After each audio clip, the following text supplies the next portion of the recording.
for the past 20 years. She's also the co-creator and star of her own Emmy-nominated sitcom, The Miss Pat Show on BET+. Would you please welcome Miss Pat to my Laugh Lounge. Miss Pat! Hello. Girl, I love this for you because your husband is retired. So how you like him at home? I don't. He just spending unnecessary money. He went out and bought a $15,000 lawnmower, and all he do is speed in the lawnmower. Oh, that's it. And then he bought, and you know, we old, Sherri. We in our 50s, right? He go out and buy a drone, fly it in the air. Drone. Neither one of us knew how to get it down. Oh my gosh. So I'm like, hit it with a rock. He was like, I paid $3,000. I'm like, for a flying kite? Okay. And so we had to call my son off work. Can you come get this $3,000 item out the air? So I hate him being at home. He need Walmart. Can you give my husband a greeter job? But you know, though, you've been married for 30 years. And so, like, literally, 30 years. How's your love life, girl? I don't have a love life. What? I'm too busy. I told him, hold on, when the career slow down, we can get busy. But I don't have a love life. I'm just too busy to have a love life. But I love him. He's a good black man, and I knew he was the right one when he had back teeth. Okay. A job. Okay. He could read. Okay. And I knew he was the winner when I knew he watched Seinfeld. Oh. I had never watched a black man that met a black man that watched Seinfeld. And I knew he was the one. Oh, girl, I love this about your husband. And then your son. Your oldest son, he wanted to be a police officer. My oldest son was a correction officer in Plainfield, Indiana. He got to Atlanta and realized they were some real criminals. Okay. He left the jail. He said, I'm gonna be a police officer, and I'm an honest mom. And I just tell my kid, look, son, you too fat to be a police officer. The only thing you good at is chasing gas station hot dogs. So he went and did the trial period and threw his leg out and lost both jobs. Oh, he did? Oh, gosh, he did not listen to you. And no health care. So he couldn't go to work on the other one, and he didn't get the job on the other because he got stuck in the window and tore his ACL. Oh, my gosh, girl. I told him he was too fat. He didn't believe me. So, Miss Pat, you got 2 grandsons. I have twin grandsons. Twin grandsons. How are they? Oh, one cute, one ugly. Okay, one is cute, one is ugly. Yes. And I'm an honest grandmama, so when they was born, she brought the baby picture over, and I was like, don't give me this picture, these 2 shaved chihuahuas. So I never put the picture on the wall, but they're wonderful. One just ugly, and the other one is cute. What is wrong with saying babies are ugly? My grandson look like he smoked weed. Okay. They gonna be cute when they get up. The babies that are ugly, when they ugly, they get, no. He 5, he's still working on it. So, girl, now you also, besides your 2 grandsons, you got custody of your niece's 4 kids. Yeah. How's that been? I call them my crack babies. Okay. And, but they're bougie crack babies. Really? They very bougie, you know, because I snatched them out before they could really feel poverty. So I have a Cabbage Patch Kid at the house, because when I was a kid, I always wanted a Cabbage Patch Kid. Yeah. And my daughter bought me one. So every time I come home, the youngest child steal it. And I'm like, why do you keep taking my Cabbage Patch Kid? She's like, you're an unfit mother, you're never here. I'm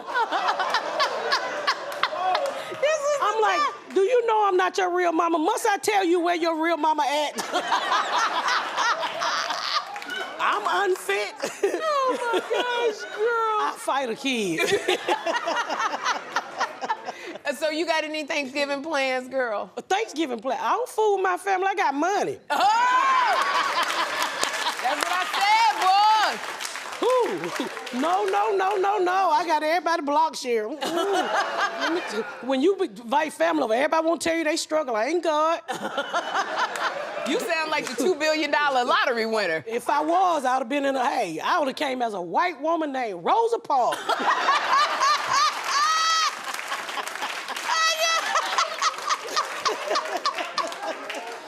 Oh, gosh, because that's the problem. When you win $2 billion, I was saying. You can't, like, have your family over and people shoot. But honestly, I probably would have showed up naked so they could have cut the TV off. Because you know I ain't got that third grade body, so they'll, whoa, cut the TV off. Cut the TV off. Girl, see, I wish we could go out, because you're not single no more. You with your husband, like when Jason Momoa took his clothes off. And... Baby, that don't mean I can't look. That thing look like a corn dog. Woo, I was back there saying, is he here? Is he here? And then Trevor Noah was up there talking about, men are afraid to express their vulnerability and, and they need sex. And you know what I was thinking? We both middle-aged. I was like, you ever been on a middle-aged field trip?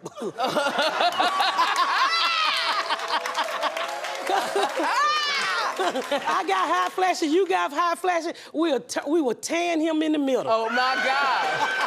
Trevor Noah would melt between us, Miss Pat. Oh, my God. We top heavy, too.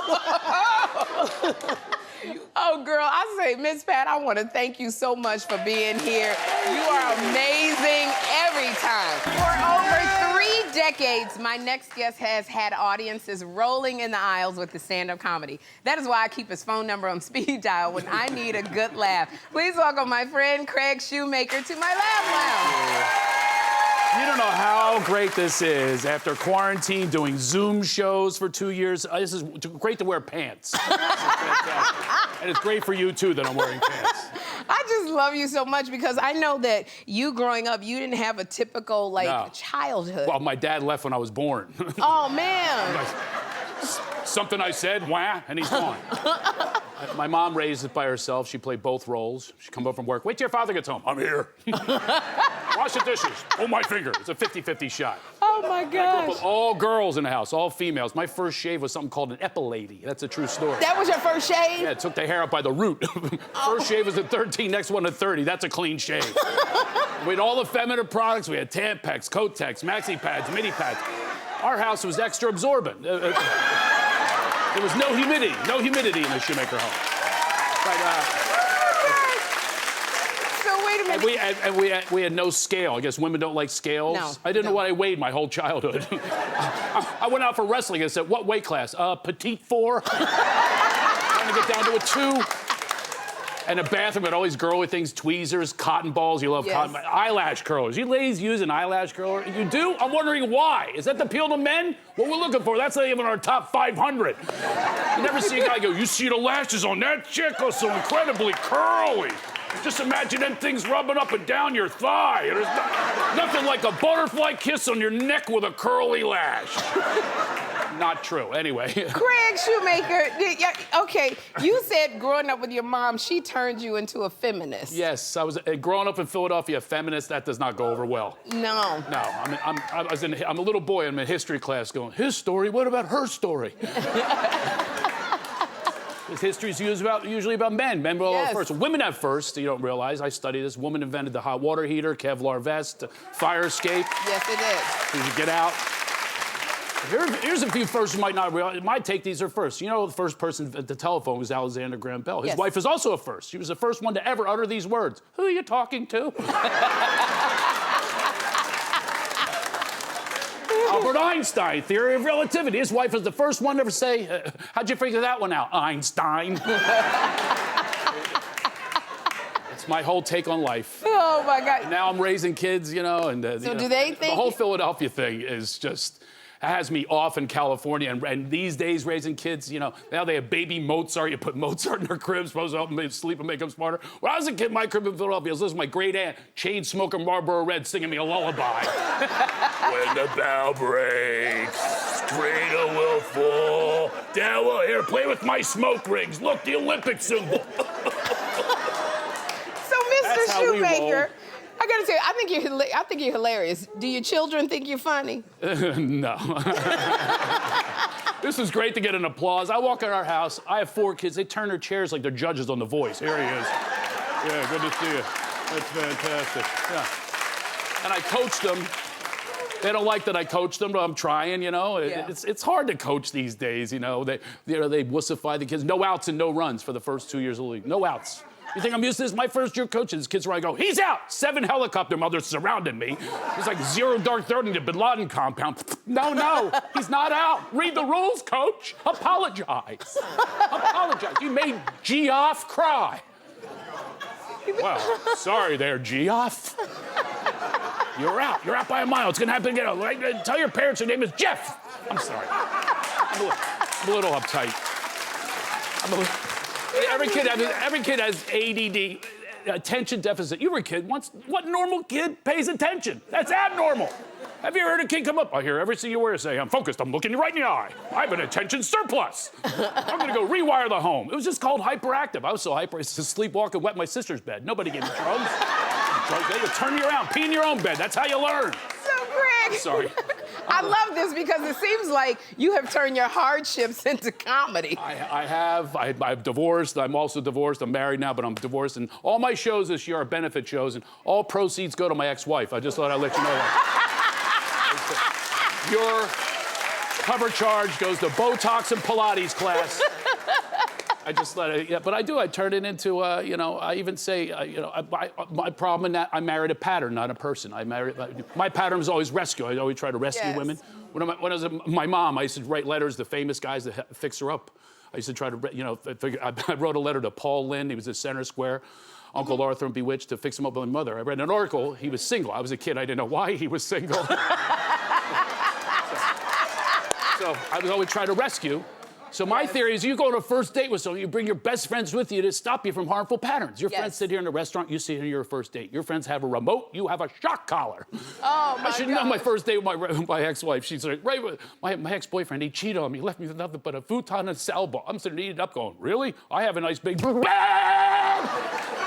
Greg Shoemaker. I want to thank you so much for being here, my friend. Who deserves a show more than Sherri? Oh, this my is God.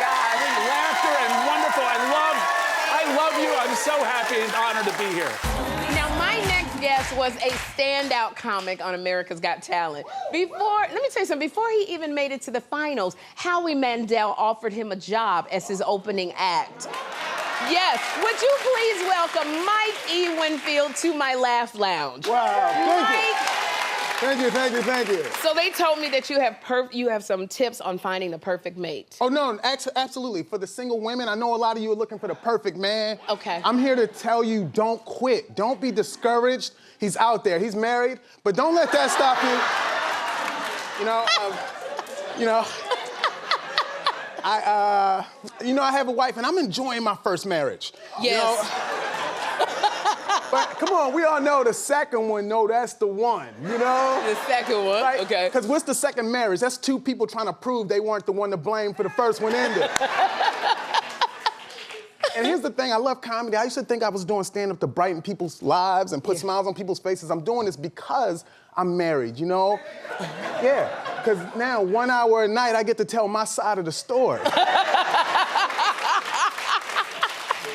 Oh, gosh. Now, they tell me that you are attracted to a more mature woman. Oh, absolutely, yeah. I like the older moms, because older moms always say sexy stuff, you know? Yeah, they're like, my kid just moved out. I'm like, okay. Is the PlayStation still in the room? Now, I'm in the grocery store. I saw this older mom, incredible. She was holding up the line, right? Yeah, writing a check,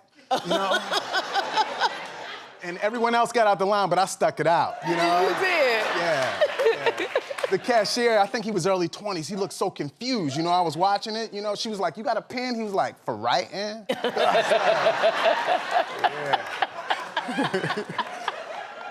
Isn't there? She had a checkbook, and I ain't seen a checkbook in years, It was laminated. While she was writing, she had to hold her arm on the top of the flap. Because I guess if you move your arm, it just comes back. It does. And I was like, why is this turning me on, man? And then the cashier, he starts looking at me for help. I'm like, bro, I can't help you. I'm working on her. Because that's what I do when I'm in line. I socialize, helps the time pass, So I tried something, I was like, ma'am, if you need a handout with your groceries, I can help you outside. She was feeling it. She didn't let me help her, but I could tell she was into it. She was, yeah. Yeah, she's like, sweetie, it's okay. I only had prunes. I was like, Okay. so I was like, cashier, how much for the prunes? Just put them on my bill. He's like, $9. I was like, never mind. So look, Mike, you even married an older woman. Oh, yeah, that's my swag. She got a checkbook and everything, you know? Right. Yeah, she's older. I got a stepson. Me and him, we like the same age. I call him Stepman. You call him Stepman? Stepman, that's my step homie, you know? Right. Like, my wife and I, we were arguing. Stepman was in the room, you know? Yeah. And she motions for him to leave. I'm like, whoa, why he gotta leave? And she's like, Michael, we're not gonna argue in front of the kid. I'm like, no, he can stay. He got some of the same issues with you that I had.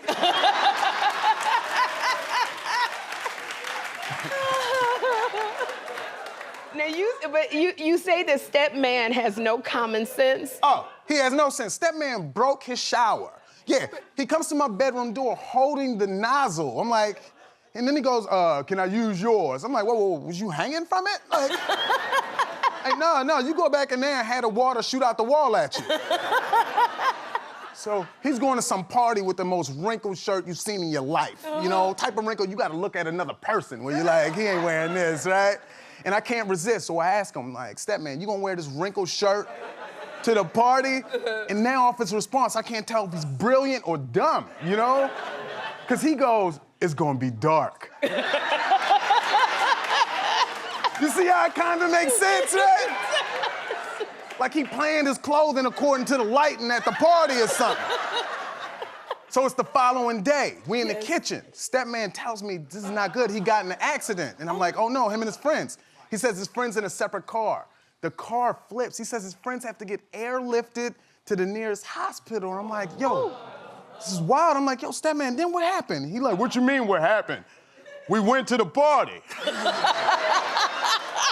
But I was like, what about your friends? Why don't you go to the hospital? He goes, it's too much light there. They would have saw my shirt. Mike, I want to say thank you so much for being here. No, it's my pleasure. Thank you, Sherri. Thank you. Now, you might know my next guest from his many appearances on Chelsea lately, but I know him for his funny and relatable views on parenthood. Please welcome Josh Wolf to my Laugh Lounge. Okay, so Josh, I am going through the crazy teen years with my son, Jeffrey. So are you going through it with your sons? Well, my sons are a little older, but I've been through it. Yeah. I will tell you, I've never met your son, but I know if you have a teenager, I know he's probably at some point in time, he laughs like this. Yeah. Like, it's the dumbest noise that can come out of a human being's mouth. And you hear him and his dumb friends in their room together, like, it's so dumb. But you also probably have noticed the smell coming off of your There's son. a smell. What is that smell? Yo, it's like weird mixture of feet and onions. Like, Yes. like the room, how bad is the room? Tell me how bad the room is. Like a dead body. Yeah. And also, like, why is his room so much hotter than the rest of the house? What? Yeah. Why is there moss growing on your wall? Like, what is happening? What happened? And so I asked him once, I'm like, dude, because why do you smell worse when you come out of the shower? You know? And I asked him, I'm like, dude, you using soap? He goes, yeah, but mostly water. I'm like, yeah, less water, more soap. You know what I mean? So, Josh, you got your son, but you have a daughter. How are daughters different from sons? Oh, I was lucky enough to have a teenage daughter and a teenage son in my house at the same time. Ooh. I guess the best way to explain it is this. Like, if you've ever had a cat and a dog at the same time? Yes. So the teenage boy is like having that dog that falls for the ball trick all the time? Yes. Do you know what I mean? You're like, look at the ball, and he's like, oh, that's the ball. Oh, okay, that's the ball. And then you do it, and he's like, I can't believe that's the ball again. That's the ball, right? And so, like, having a daughter, so you know that cat, sometimes the dog will do some goofy stuff in front of the cat, and the cat will really look at the dog almost with disgust, like... Yes. Like your cat is looking at the dog like, are we keeping it? Or... Do you know what I mean? Yo, that's how your teenage daughter looks at your teenage son. Just like, I can't believe that you're keeping him, you know? So when she talks to you, I don't have a daughter, does she talk, like, what? She doesn't hold back when she talks to you. Well, here's here's the truth about daughters, okay? Yeah. Girls get smart real quick. Yes. And you're not ready for it. You're not ready. It happens real quick. So a couple things. First of all, I remember when she was 8, I walked into her room. I found her by herself in front of her mirror, practicing crying.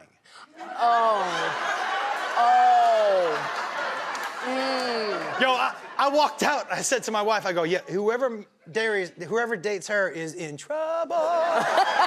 Like, right? But conversely, I walk into my son's room the next day, and he was super proud of himself because he could make fart noises with his underarm. And he was like, look at this, look at this, look at this, look at this. Look at this, look at this. And I was like, yeah, you two are complete. And so she does not hold back. Like, what I found about teenage girls is, you know what they don't care about is your feelings. No. And so we were at the beach once, and she doesn't insult me a lot, but she's like a sniper. She's good with her shots. We're at the beach. I had my shirt off. She's on her phone, and she just walks by me, and she goes, nice boobies. And I go, these are pecs. And she goes, maybe they used to be, but those are boobies now. In the heart. Yeah. In the heart. And I love this. When you go on the road, you work with your son, Jacob, yeah? Yeah, Jacob comes on the road with me. He's here right now. Jacob. We are. Hey. Yeah. Pull your mask down, Jacob. Ooh, he's cute. Look at Jacob. Look how handsome you he better is. go stop. Now, he and I, we just shot our own TV show. Oh, congrats. So here's the thing, Sherri. You know, I love this day and age we're in. I was told by so many execs what I couldn't do and the show I couldn't make with him and that nobody would watch. And I thought, you know what? I'm gonna make this myself. So I self-funded it. I self-funded it. We produced it. We wrote it. It's a father-son competition show where the loser has to do something real embarrassing. Now, I will tell you, on the first episode, he thought a very funny punishment for me would be he made me get a Brazilian wax. Oh, no. It's on my YouTube channel, everybody. He thought it was way funnier than I did. Can I tell you what my favorite part was? Really, what? So I like pulling pranks on people, so I hired my brother to be set photographer that day. Yeah. But he didn't know what he was getting into. So they were only in the waxing room. There was only like 5 people, and he was one of them with a long lens. He was like, this is the worst job I've ever had. He was like, yeah, even mom doesn't know you this well. Yeah. Oh, gosh. Yeah. So how is it working with your son? It's so good. He's so funny. He knows me like other people don't know me. Yeah. So the punishments he knows to pull on me, like some things, other people would go, let's have him do this. If you're trying to embarrass me, I don't get embarrassed. Yeah. Right? But he knows that Brazilian wax, that's not something I'm looking forward to.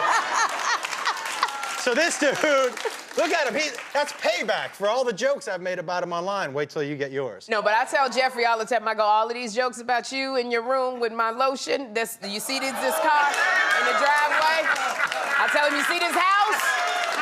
I tell him, you keep doing what you're doing with that lotion. You're giving mommy material and money. My next guest has been called the queen of the comedy scene, and she is. She currently appears as Amy Schumer's best friend on the Hulu comedy series Life and Beth. And in real life, she is one of my besties, too. Please welcome Yamanaika Saunders to my Laugh Lounge.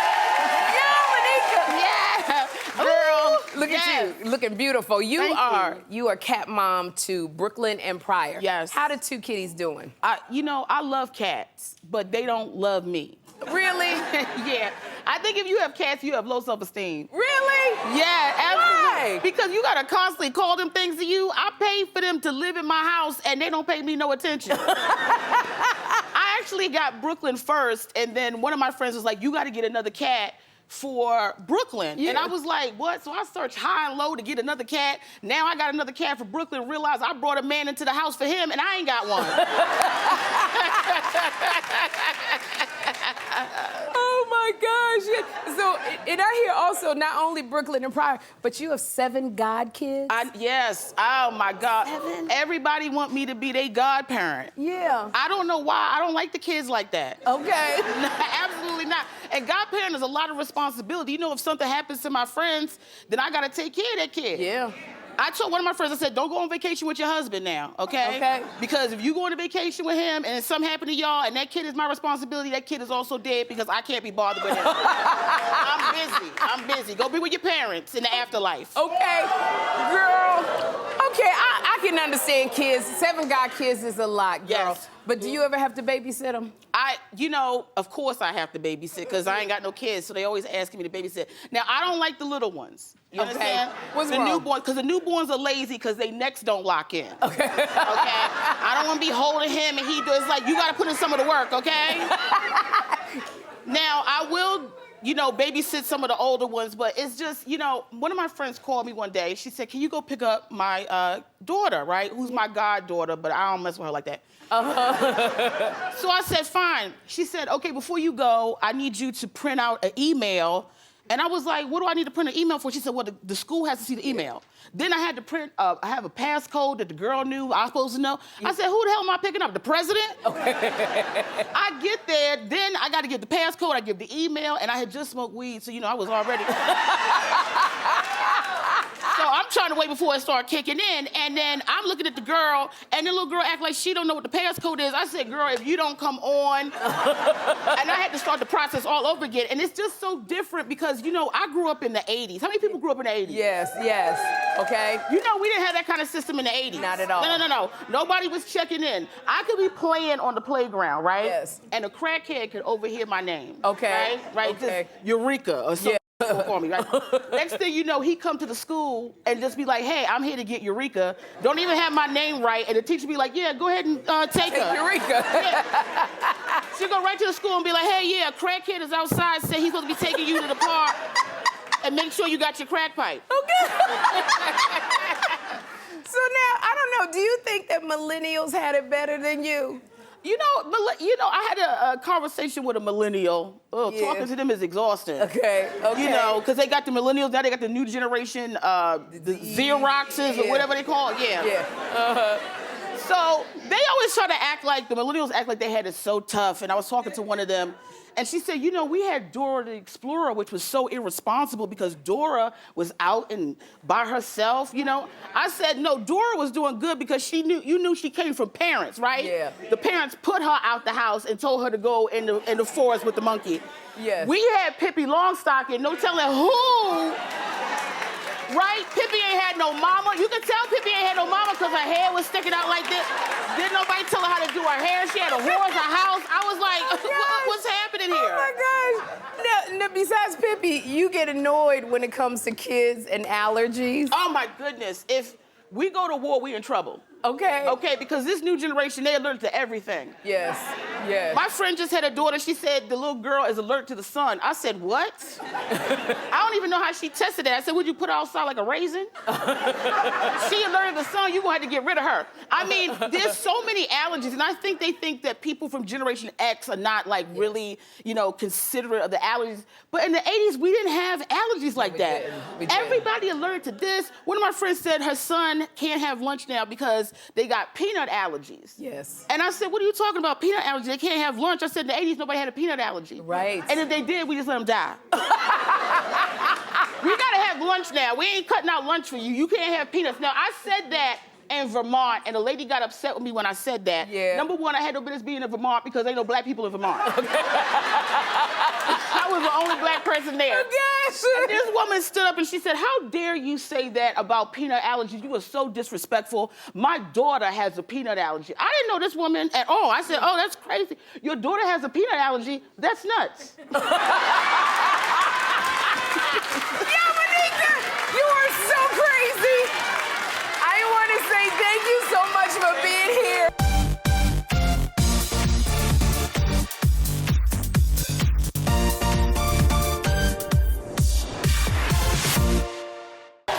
My next guest and I have a lot in common. We're both comedians, we're both single moms, and we're both tired of being mistaken for each other.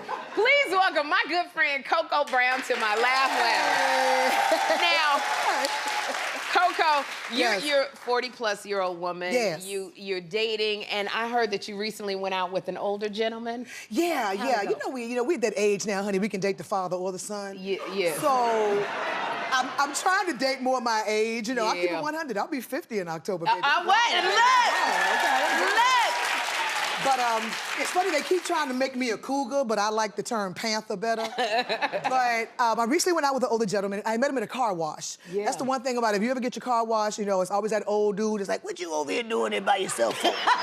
You know, and so he came over to help me clean my car, and he asked me out. And I said, okay, I'm gonna go out with somebody my own age.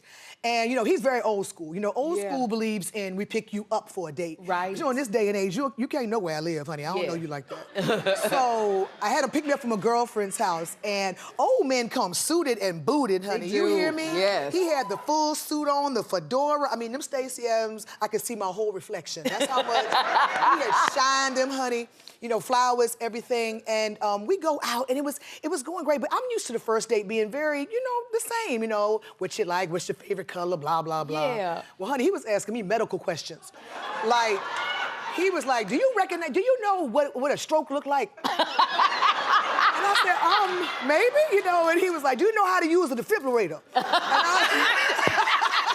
And I'm like, maybe? He's like, yeah, you know, because I got a few things. What about gout? Do you know about gout? And I'm like, and I'm sitting, and I'm literally sitting here going, brother, you don't need a girlfriend, you need a nurse. Okay.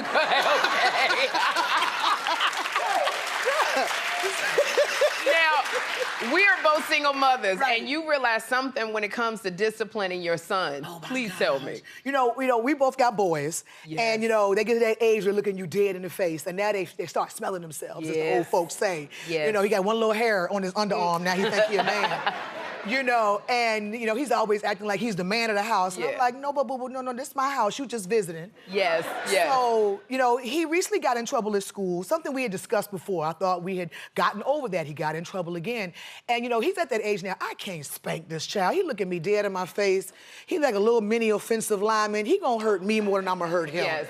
So I've gone into like this whole corporal thing, you know. So I'm making him do sit-ups, squats, you know, planks on the floor, you know, all of that. I make him run up and down the yard with 2 big cans of sweet potatoes, you know, the kind, in the cafeteria, you know.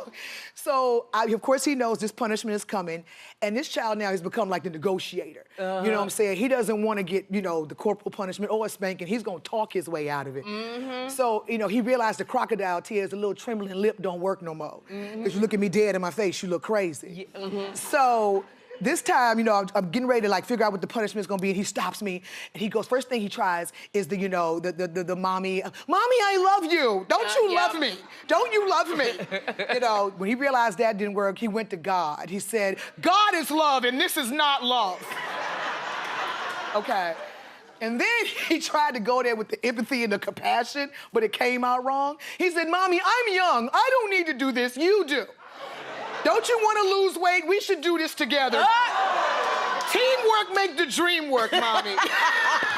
And I'm sitting up here like, I want to hurt you, but I can't even be mad, because that's some shade I would have thrown. That's some shade. You So know. he is my kid. He is my kid. You know your son. Yes. Girl, it's so funny because people mistake me for you. They mistake you for me. And I know when it happened to you, what happened? Like, I was on a plane. This was some years ago, and it's always happened. I'm always calling you going, girl, I got a compliment for you. Because they always stop me. Especially we have the same hair. Oh, my gosh. Like, I have to watch the show, like, what kind of hair she wearing so I don't wear this hair? I've gotten stopped so many times. So I'm on the plane. This is when you were doing The View. Yes. And I was on the plane. As I'm getting off the plane, this lady grabs my arm. I need to talk to you. I need to talk to you. And I said, okay, girl, all right, you know. It wasn't in the tone of I owed her money or something. It was more so like a fan kind of thing. So I'm thinking, okay, you know, I just recently popped on 911. You know, I'm thinking, okay, she must recognize me. So I'm waiting at the end of the, you know, terminal, like they're, you know, waiting for her. Thinking, and she rolls up on me and she starts screaming about something I said on The View. Oh. And I was like, oh, no, I'm not Sherri Shepherd, I'm Coco Brown. She goes, oh, so that's what we gonna do? You gonna try to be somebody else and not admit what you said? And who is Coco Brown? So after I picked up my self-esteem and my ego off the floor, I got really like, oh, it's like that. So I went to walk away. She grabbed my arm again, and like something in me triggered. Because I'm like, at this point, you've completely, you know, okay, it's one thing that I'm not Sherri, but you're gonna disrespect who I really am. So I turn around and like, look here, okay? I don't want to discuss this here. And even if I did, it'd probably go over your head. So why don't you just watch the show next week? And what's your name? And she was like, such. I said, I'm gonna point you out. I'm gonna say your name, and I'm gonna explain this just for you. You watch the show here. Watch it. Oh, I'm gonna watch it. I'm gonna watch it. I said, uh-huh. And I walked away, and I just thought to myself, how long did she watch The View waiting for you to say her name and talk about it? I love you so much. Now, we all loved my next guest as the Emmy-winning host of Cash Cab. And his new stand-up special is called Please Tell Me What I Said. Please welcome to my Laugh Lounge, Ben Bailey. Now, Ben, oh my gosh, this blew my mind. We first met at the Daytime Emmys 13 years ago. Wow. Do you remember that night? Oh, I do, yeah. We presented an award together, right? Yeah. And then, if you remember, we were backstage, and they just left us standing there. They did. And we were looking at each other like, aren't we supposed to get back to our seats? And then somebody came and got you and took you back to your seat. And then I was just standing there. And I was like, I guess I'm just supposed to wait. So, like, a few minutes went by, and then I was like, man, I really need to use the bathroom. And a guy came by, and I asked him where the bathroom was. He led me down like 2 flights of stairs. Yeah. And then I was in the bathroom, going to the bathroom, standing up, and without getting too specific, and I think I hear like in the distance, like, you know, outstanding game show host, and then like Ben Bailey. I'm like, oh my God, I think I just won, you know? So I'm like zipping up and running up the stairs. And I hear her again, like, Ben Bailey. And then I see a monitor, and it's showing my seat that's empty. And my lawyer is who I brought with me. He's standing there like, I don't know where he is. And so she announced my name like 5 times. Oh my gosh. And I'm behind the set trying to find my way around. Finally, I like find a way around, and I just come running up like right behind her, and just like, you know, lean around and grab the thing. And she's like, what? And then I'm just standing there with it like, and someone in the crowd right in the front goes, couldn't get a cab? And nobody heard that but me, so I'm like, I'm gonna use it. So I go, sorry, everybody, I couldn't get a cab, and I got like a standing ovation. Your worst nightmare. Yeah, it was not great. You know, it's so funny being a game show host. Like, you know a lot of the game show hosts, and you were friends with Alex Trebek. I was. So, like, is that game show world competitive, Ben? It's pretty competitive, more than I thought. The first year that I was nominated, which was like a total shock. I couldn't believe it. Okay. I look at somebody sent me a text with a link, and I looked, and it was like, you know, Alex Trebek, Pat Sajak, Bob Barker, me. I'm like, what am I doing on this list, you know? Who's this guy? But so we go, Bob Barker announced his retirement like the day after the nominations came out. Right. So it was kind of like, well, I guess he's gonna win, you know? And he did. It was the first award of the night. Ellen DeGeneres presented at the Kodak Theater. It's a big deal, you know? I'm sitting there like, oh my God, this is amazing. But so then Barker wins, and then it's like 4 more hours of awards. Yeah. And I don't fit, I'm sitting there, you know. So I like take a break, and I go out, and I'm standing outside, and that's when I first meet Alex Trebek. And I say, don't worry, Alex, Barker's retiring this year, so he can't win again next year. And Trebek says to me, you know that son of a bitch recorded episodes, and he's gonna be eligible again next year. If he wins again, I'm going after him with a baseball bat. I'm like, Alex Trebek, really? So yeah, it gets a little competitive. Funny little side story. So then I went and did an interview or something, so I didn't get to like where the dinner was right away. And I had my head shaved back then, and I'm pretty tall, I'm like 6'6". And Trebek sees another tall guy with a shaved head go by, and he thinks it's me. This is before I get there, and he goes, hey, he runs over to him, he goes, I'll pay for the bat that we're gonna beat Barker with.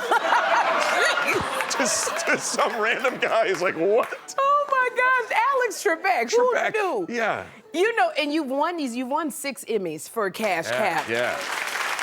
This was such an iconic show. Would you ever do it again? I don't know. It was a lot of work, you know. Yeah. We did it. It was really fun. We did it from 2005 to 2020. We made almost 700 episodes of the show. Wow. Wow. Really fun, really a great time. Yeah. But, you know, I think it's maybe better that it's over.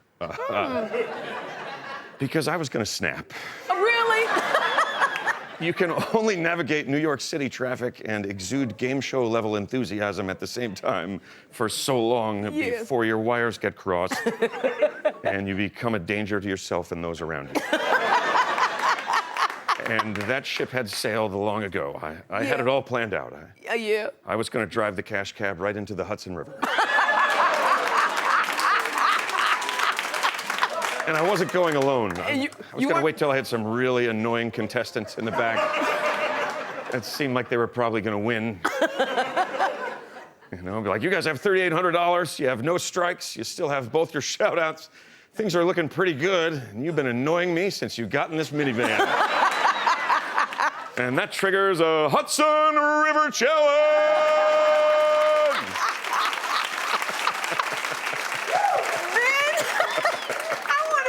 You are an amazing storyteller. I want to tell you that. So my next guest made her mark in stand-up comedy when she was a semifinalist on America's Got Talent. She is truly, I'm telling you, one of the funniest ladies I know, and her name says it all. Please welcome Jackie Fabulous to my left now. Jackie, I am so excited because you just got married for the second time. Yes! Girl, like you, I got 2 under my belt now. How is it going? You know, I realized what I've learned about, I never lived with a man before, this is new. And men, they don't seem to have ice trays. You gotta have ice, you can't just freeze a bowl of water. Yeah. And then when it's time for a cocktail, go get an ice pick and a hammer. And why you have an ice pick? Also, he didn't have any trash cans. He puts the garbage in plastic bags and hides it around the house. Oh, yeah? Then I gotta go on a ghetto scavenger hunt twice a week to put the trash out. You know what I mean? The amount of water that men leave on the bathroom counter, what the hell is happening in the bathroom? Are you raising koi fish? What's happening in the bathroom? And then you have that hair in the sink, the guessing game. Is that top or bottom hair? Which hair is that? I don't know what that is. Now, being married, again, are you shocked at how much men eat? Okay, girl. Single ladies, you make lasagna for yourself. How long will that last you? A while. 6 months, exactly. He's an ex-athlete, he eats a lot, and lasagna, I would make lasagna and put it in front of him. He would get a fork and a napkin. That's for everybody. Wow. That's not just yours. Wow. A pitcher of lemonade, he went to get a straw. You selfish. That is for everybody. That is not just yours. I have lost weight only because I have not had a full meal in 2.5 years. Okay. Now, Jackie, you got rules. I love this. You got some rules when it comes to sex over 50. Okay, yes. Yeah, because I turned 51 over the summer, grown, all right? Grown. But for me to even want to get nasty, all the elements got to be perfect, okay? Example, I can't be hot, right? I can't be cold. Okay. I can't be hungry. Okay. I can't be full. Who doesn't want it full? Nobody doesn't want it full.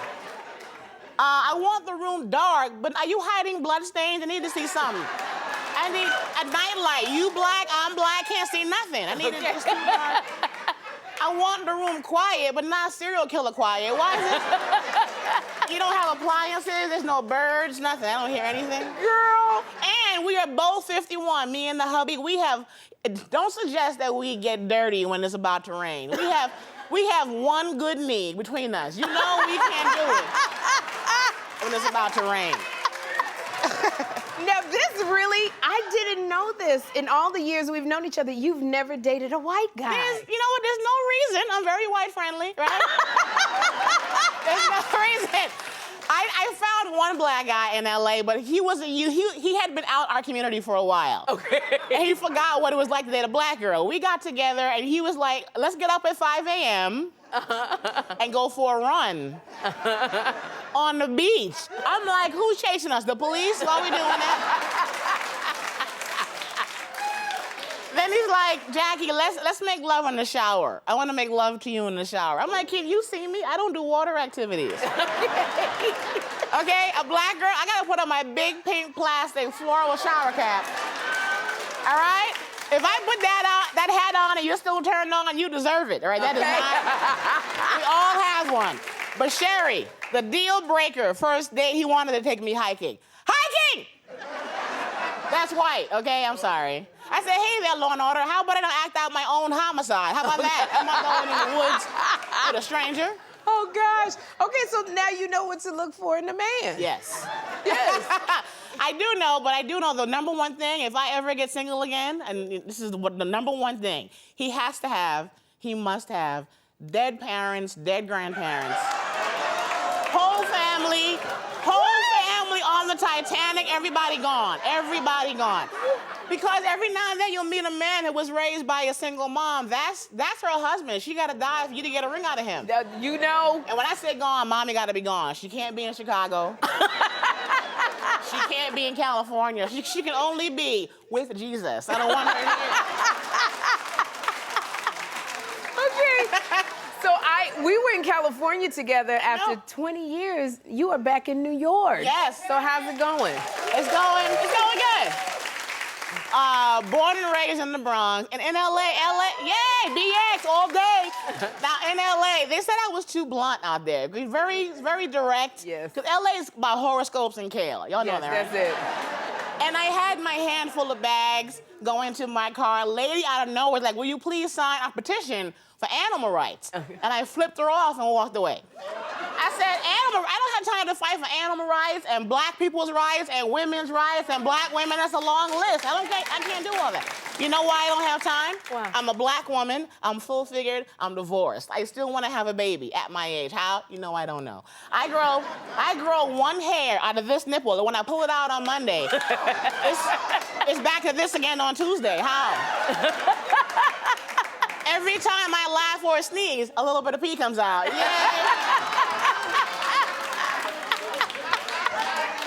Okay? I look pregnant no matter what I have on, and this is not a baby. This is gravy and frosting. I don't know what this is. Jackie Fabulous. I'm done. I want to thank you for being here. Now, my next guest got his start at the world-famous Comedy Store in Los Angeles, and he's since gone on to write for the legendary Joan Rivers, and he hosts his own podcast, Just Saying. Please welcome my friend Justin Martindale.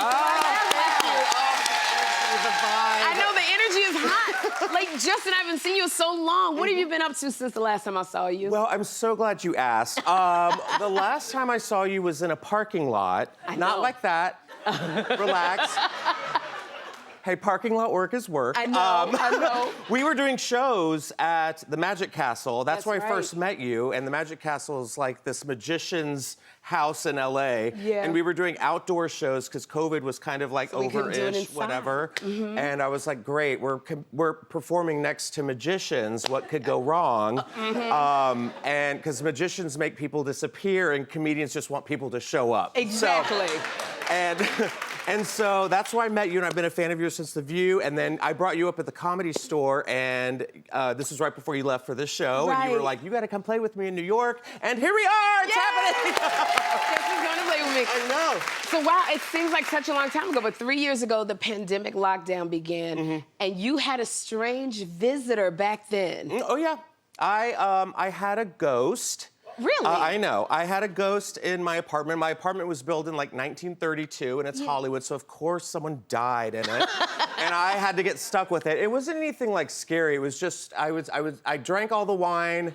I watched all the porn. I talked to my plants, you know, and then all of a sudden, like, a door would just open up. Oh, my God. And like a cabinet, and I was like, not like this, you know, like. It wasn't anything scary, like a red ball wouldn't like roll across the floor and it would like land at a little Victorian girl dressed like Britney Spears on Instagram or anything. Or like, you know, this, like I'd open my medicine cabinet and then I'd shut it and there'd be like a dead nun behind me. Nothing crazy like that. Okay. Because if that would happen, I would have pooped all over this poor, like immediately. Like, and she's just doing her job to scare me, you know? So I asked like you know, my friend in LA who is a vegan influencer because they're experts at everything. Yeah.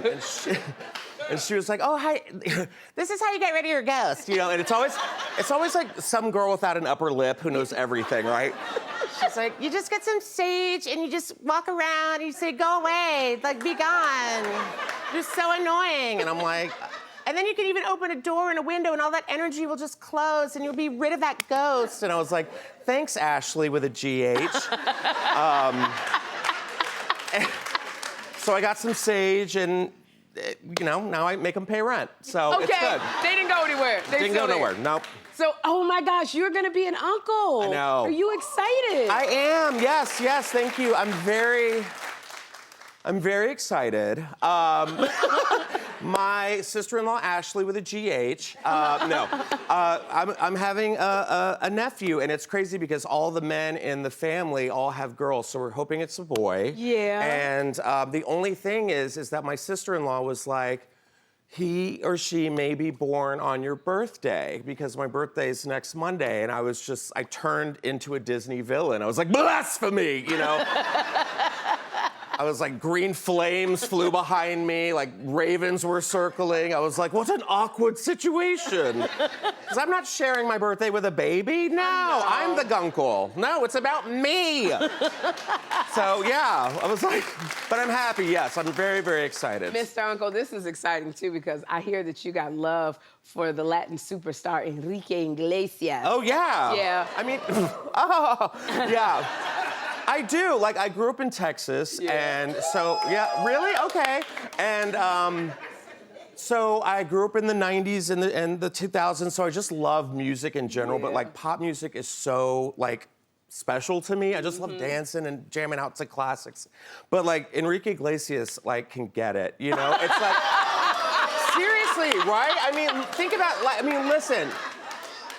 There's just something about him, like, he just, like, he'll whisper, he's like, let me be your hero. And you're like, okay, Poppy, you know? So I was at my favorite escape room in Los Angeles called Trader Joe's, and his song came on the intercom, and he started, like, pulling at me corazon strings, because, like, it's just emotional. But here's the thing, I don't know what's wrong with him. I don't know if he needs, like, a Prilosec or has, like, you know, like some stomach issues, because I'm checking out at the counter and his song's on, and this is what I heard. Would you dance if I asked you to dance? Would you run and never look back? Now would you die for the one you love? Hold me in your tonight. I'm like, are you okay? Yes. You need no, it's tu necesita agua? Justin Martindale, I love you so much, and I want to say thank you for being here. Thank you for being. I have been friends with my next guest for over 15 years, and we recently joined forces last summer when he helped me bring my funny on when I hosted Kim and Babyface's Full Circle Tour. Please welcome my friend Damon Williams to the Laugh Lounge. Hey, what's up? Damon, it's so many funny things about you. I heard you are not a fan of driving. Not long distances, because I have what I like to call carpolepsy. What is? If I drive more than 30 minutes, I'm dozing, you know, and sleepy driving is worse than drunk driving, you know. Yeah, because drunks get home. Yeah. They might knock off a mirror or something, you know, snap out. You ever do some drunk stuff, hit a curb? All right, okay, let me, But that sleepy sneak up on you, and I fell asleep driving. So if you're ever sleepy, people, pull over, get out the car. Yes. All right? Yes. So I'm driving, right, and I remember I was on the freeway. I saw my exit. I remember that. I hit the signal. I remember that, right? Yeah. Got to the top of the ramp. Bam! Right in the back of this man's car. Ooh. Right, and when I tell you the worst way to wake up is in an accident, my hood was all crumpled up, and I'm telling you, I ain't had no license, no insurance back then either. Okay. This was in the 90s. I was young. I was wild. But, so I tried to leave. Yeah. But my car was like, it was trans fluid and antifreeze all on the ground. It was ridiculous. So, yeah, get out the car, snap out of it if you're sleepy. Yeah. Oh, my gosh. And so I I know that when you don't like me texting you. You say you were tired of people texting. Well, you know, texting don't convey the sentiment sometimes. Yeah, you know? no. I mean, and nobody talks on phones anymore. You know, we need to talk more, even though we don't like to, you know. Because, you know, if you text somebody, that means you don't want to talk. You ever text somebody and they call you back, you're like, decline. Weirdo, right? You text back a text, you know. But I text because that's what we do, but I'm sick of spelling all day, you know? Yeah. And I'm not slow, I can spell, you know. But everybody done got stuck on a word. And as a man, you never want to send a woman an incorrect text. That's right. Because you don't want her thinking you're illiterate. Talk about, look, hey, I'm on my way over there. She like, not with that I in that there, you ain't. And if you don't get that joke, get up out of here, because that I does not belong there. Yeah. Okay. You say that women saved mankind during the pandemic lockdown. Of course. We did. If it were not for women, we would not have survived. Single dudes were in trouble. Yeah. Because ladies, you stock up. You go to the Costco's and the Walmarts. You got all that stuff. Single dudes open their cabinet and like, you know what? I'm about to die. Because they closed the restaurants those first couple of weeks. The only problem women had during the whole lockdown was they closed the hair salons. Yeah. Right? Now, women were snapping. They like, how the hell is the liquor store open but the hair salon closed? Hairstylists are essential workers. Y'all sneaking out, having a little secret Underground Railroad hair appointments. Going down to the salon, is she in there? The stylist is saying, go round back. You trying to get me shut down, you go round back. Cause my wife's a hairstylist, so I know they were calling the house, girl, can you help me? She was, I'm retired. Okay. Now, I love it because your son is an activist, and you ended up in one of his protests. Well, my son's a very well-known activist. In fact, in 2020, he was in Time magazine as one of the Guardians of the Year. Oh, wow. Yes. Wow. And he was in the Vogue with Breonna Taylor on the cover. My son, Damon Williams, who's actually a music artist, he's doing this thing. So I'm glad he's not so serious now because in 2020, May 2020, this is when COVID first hit. We've been in the house for 2 months. The first batch, the scary one. You know, the killer batch. This little COVID, this COVID light now. I don't even know why y'all got on this mask. All they do, it just give you a hot chew. You'll be all right, you know. So we've been in the house, me and my wife, we're in the house for 2 months, right? So they call, they say, look, the police have your son. He was in a demonstration. You need to come down here and try to get him out. You know, lend your voice. So I get down there and his friends, they all down there, no justice, no peace. You know, they were fired up. And so I'm standing there and nobody got masks right now. This is the first 2 months. And all I'm hearing is justice and peace. And I'm like, okay, I'm trying to fight the power. But I'm also trying to fight this virus. Cause y'all spread out with these J's and P's keep hitting my neck. You know. So now I end up going in a march the next day, right? And I'm telling you, if you're gonna be in a march, there's 2 questions you need to ask. Yes. First question is, how long is this march? I'm telling you. They told us it's a 4-mile march. I could do the 4 miles. It was a beautiful sunny day. 4 miles is nothing. But then we got to the end of the 4th mile, and they just dispersed us. I'm like, yo, how we get back? This is an 8-mile march. Right?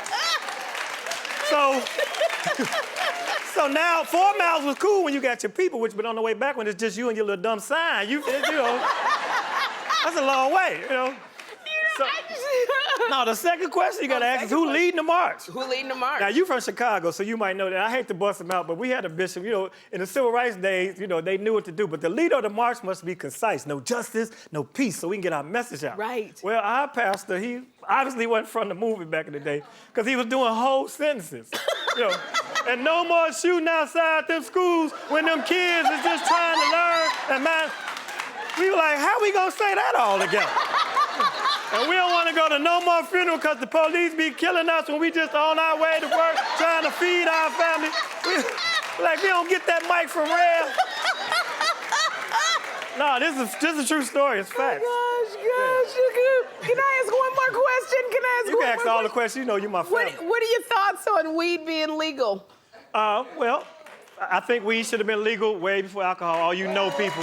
Okay. All right. Way more detrimental things come from drinking and smoking weed, right?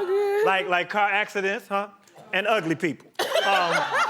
No, ugly people come from twins. If you funny looking right now, that means one or both of your parents like, you know what? I'm going in. That never happens with weed. You have never smoked weed and woke up next to a stranger, okay? And I don't like this whole edible situation, though. That's the one thing about the legal, because everybody, they think it's more discreet. I know you're thinking, but the people give you the edible like they know what's in it, and they always give you the advice. They give you a gummy bear talking about, just eat the foot, you'll be good, you know? You don't know what's in the foot, right? Plus, edibles kick in when they feel like it. They have nothing to do with your plan. You think you're gonna be at the party, yeah, nope, you're on the highway on the way home. Uh-oh. Why y'all driving so fast? Slow down out here. Damon! I'm sorry. We're gonna have a good time. We're gonna